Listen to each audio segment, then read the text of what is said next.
বাংলাদেশের পেস আক্রমণে দীর্ঘদিন ধরে ভরসার প্রতীক হয়ে আছেন তাসকিন আহমেদ ও মুস্তাফিজুর রহমান।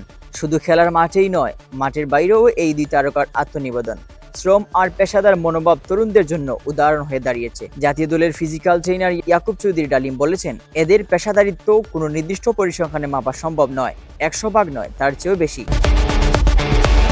ট্রেনার ডালিমের বাসায় তাসকিন আর মুস্তাফিজকে যখন আমরা ফিটনেস ড্রিলে দেখি, মনে হয় ওরা নিজেদেরকে প্রতিনিয়ত নতুনভাবে আবিষ্কার করছে।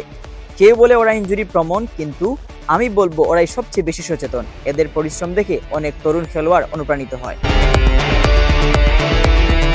তাসকিনের ইনজুরির ইতিহাস থাকলেও তাকে থামিয়ে রাখতে পারেনি পুনর্বাসন। প্রতিটি ধাপ অনুসরণ করে আবার উঠে দাঁড়ানোর পেছনে রয়েছে অদম্য মনোবল ও ডেডিকেশন।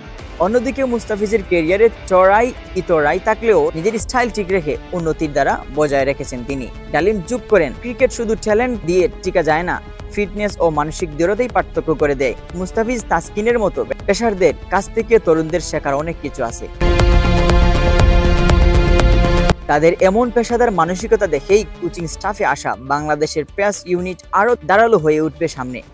এক কথায়, পেস আক্রমণে তাসকিন মুস্তাফিজ এখন শুধু ভরসা নয়, ভবিষ্যতের পথ প্রদর্শকও।